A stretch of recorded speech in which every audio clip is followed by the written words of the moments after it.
It is now time for our Rebuilds Original. The last time we did an OG on this channel was the Hatsune Miku Podracer build, which is still Rebuilds' favorite build thus far. Link in description if you're curious. What are we going to mess around with this time? Well, whatever Rebuilds got from the hardware store today.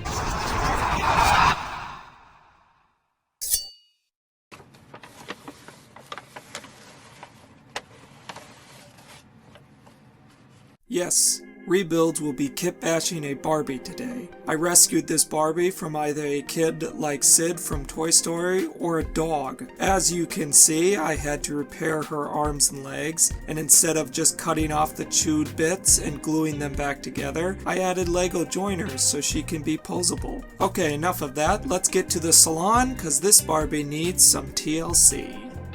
Yeah, I know, that new Ken doll is very homely looking. Very north of the border, if you know what I mean, eh? We started the spa day off by washing her hair, and I said we, cause Rebuild's little sister gave him a hand. As you watch the Barbie get shampooed, conditioned, and her hair brushed, I will address the obvious. Rebuilds is well aware that this Barbie doll is not a Barbie at all, but a Hasbro Disney princess doll. But Barbie doll sounds better and is better for the video's composition, so we're going with Barbie for the remainder of the video. Okay, the Barbie's hair is nice and clean and brushed as best I think we could have gotten it. So there's only one problem we have to address, the hair color. And it's the fact that it's blonde. Ugh! I've never been a fan of blonde hair, so let's dye it a preferred color using food coloring. But what color? Orange. That's the preferred color. Not because it's the best color, but because the Barbie in question is representing an original character of Rebuilds, and her name is Alinity, but more on that later. To dry the hair, I mixed up the food coloring with hot water and dunked her right in, and left it to soak for a few minutes. Afterwards, I let the dye dry completely, and then I rinsed it with cold water. And yeah, this worked. It definitely gave the hair a nice gold look, but I wanted orange hair, so I tried something else, which was mixing the food coloring with conditioner. I had heard that you can dye doll hair by mixing paint with conditioner, but Rebuilds didn't use paint. He was too stubborn on using food coloring for some reason. I applied the orange goop and it looked great at first. The color was perfect, but it was fool's gold because after letting it dry overnight and after I washed the conditioner out the next day, this was the results.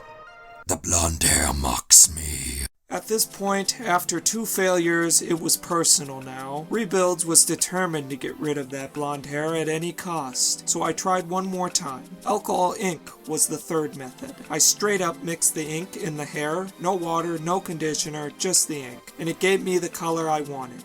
It's probably not permanent and you can't touch the hair without getting the ink on you, but I still say this was a success. I don't care about not being able to touch her hair because as the old geezer said in Toy Story, she's for display only. With the hair done, we move on to making the Barbie's clothing, or suit in this case. I started out by using 1mm EVA foam as the suit's main material. I gave her shoulder straps, then I added a strapping around her waist and under her arms. This is in preparation for her armor chest plate that is coming right now.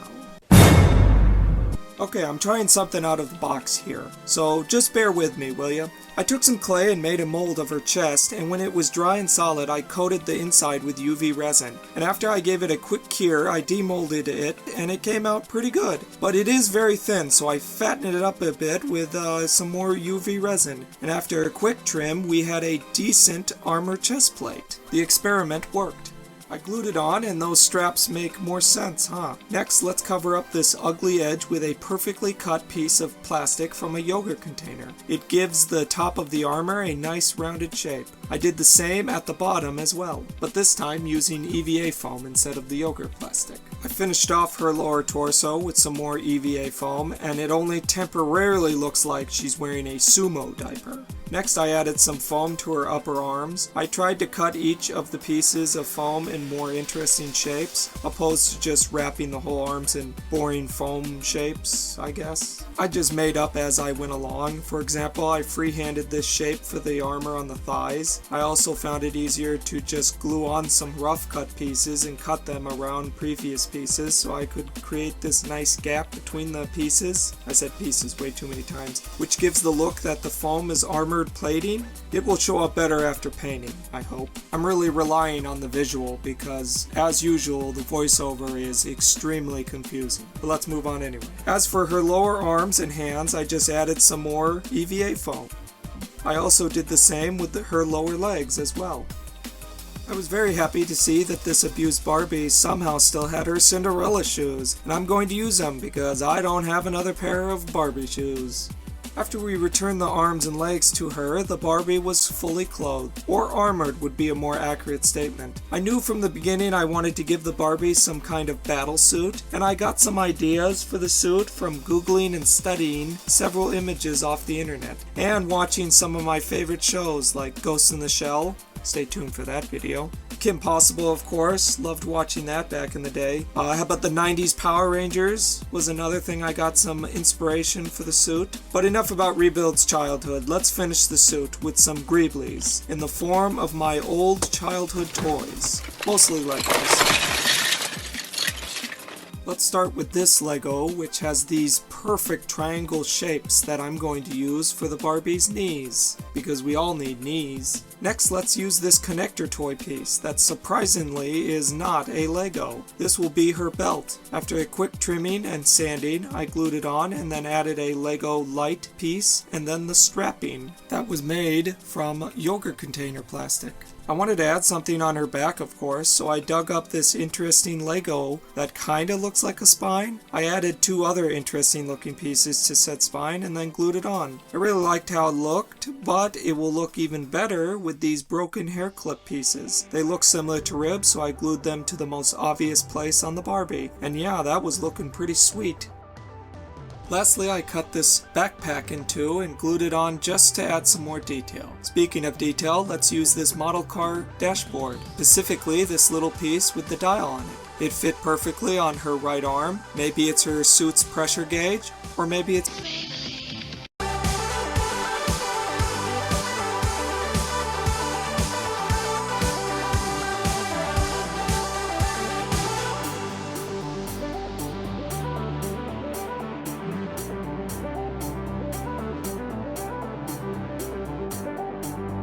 Okay, the building of the Barbie is done and it came out pretty alright. Pretty pleased on how she looks, and yeah, that orange EVA foam color was nice, but it's begging for some metallics. Like always, before painting, I prime the model with a spray paint, in this case a nice Catwoman flat black.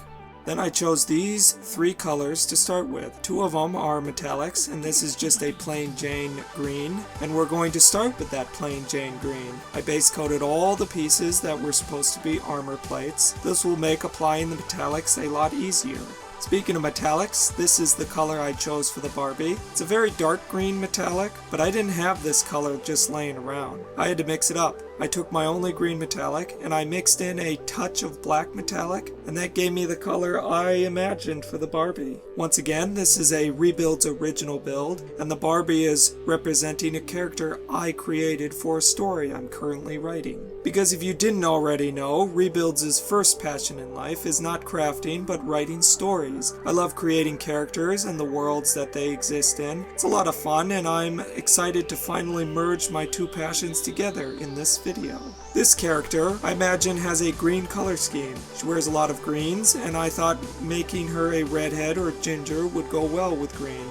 Or at least to me it does. With the main color finished and dry, we can move on to secondary colors. Another color that I love adding when using green is copper. If you've seen the video where I made a crank handle from Resident Evil, you would know how much I love when green and copper get together. I applied this lovely color on the parts that I wanted the eye to pick up or draw the eye's attention to, and man, that color combination is sick.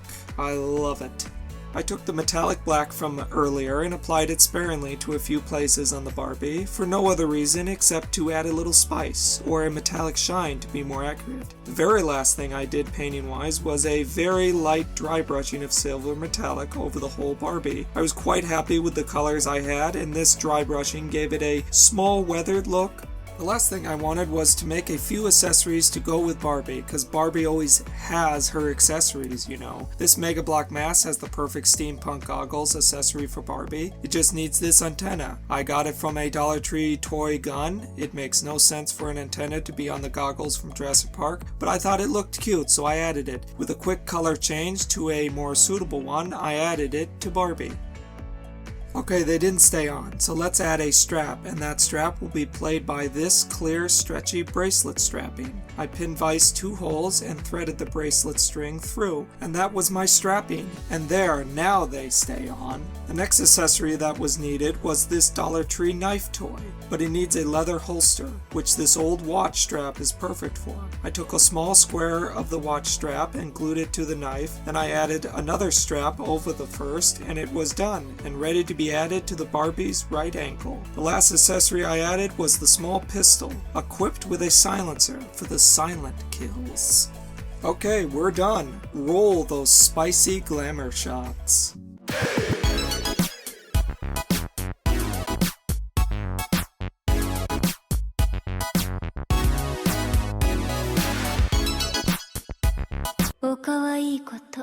Well, this was a lot of fun, guys, and I hope you had a lot of fun watching the first of many Barbie kit bashing videos, and some Rebuilds originals.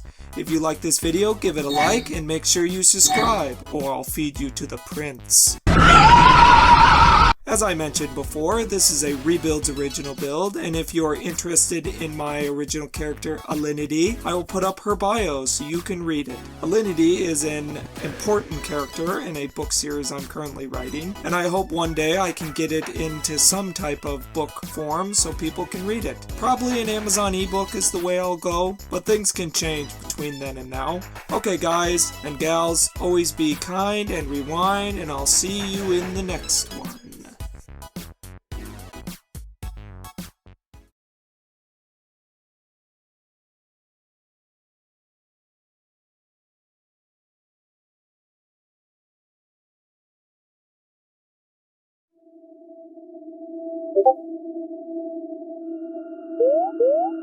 The final report of Operation Codename Eternal, Agent Alinity F. Assignments: infiltrate ISF, gain access to the target ship, find and retrieve Dr. Ivan intact, eliminate all traces of Doctor's research and all co-researchers, eliminate Captain and her crew, ensure the retrieval of the entity sample. If necessary, ensure the contagion is contained within the ship. If able, extract the political figure Dr. Mallory Strangelove.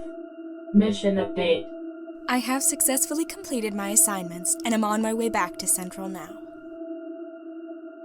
The status of the Intergalactic Space Federation. I have successfully infiltrated the ISF, leaving little to no traces of my presence within their operation. Also, the ISF, though they know more than early reports indicated, they remain unaware of the contagion and the existence of the energy vein entity. As the reports indicated, the ISF involvement was only to gain leverage over the negotiations with Tesla Endeavors in giving them access to their superior AI technology. I'm happy to say the ISF was and still is ignorant of the true purpose of the operations on planet 4228. The status of Dr. William Ivan. I was successful in extracting the doctor out of the operation zone. He is alive but showed signs of being infected by the contagion, so he's currently in stasis until the medical staff can evaluate his condition. The status of Evelyn Tesla. Captain Evelyn Tesla was the main variable in this whole operation, and as expected she posed a significant threat to the mission. However, her fate was sealed once she became infected by the contagion. I was successful in ensuring that she went down with her ship. This will certainly grieve Tesla Endeavor, since she's a daughter of the Tesla family, but as we thought, she was just too dangerous to be left alive. The status of Dr. Mallory Strangelove. Due to my unconventional arrival onto the ship, I never encountered Dr. Strangelove. I can only assume that when the outbreak occurred, she, being the head doctor, would be on the front end of the contagion, and to my knowledge, all members of the ship's medical staff died. I took extra precaution by destroying any records the medical staff took during the first hours of the outbreak on the ship. Her death will be a political nightmare when or if it goes public, but the opportunity to extract her from the danger zone never came about. The status of the contagion. I have retrieved a sample from patient 0. It was the purest form obtainable. Trouble with gaining a pure strain was due to an unknown third-party involvement. This third party released the energy vein entity, or Eve, upon the ship with horrific results. When encountered with the contagion, a person experiences violent mutations and a loss of all sense of humanity, reverting to a beast-like state of which there's no return from. Judging on what I saw firsthand, human testing should be decreased. A human simply cannot withstand the entity's superior and otherworldly power. The agent's status. In completing this operation, I sustained little to no injuries, and though I was exposed to the contagion, I have shown no signs of infection, and don't believe infection is possible. I have no doubt that I will pass the quarantine protocol when I arrive at Central. Report sufficient. A full debriefing will be required upon agent's arrival. Good work, Agent Alinity. This transmission has been recorded for the audio archives. Disconnecting now.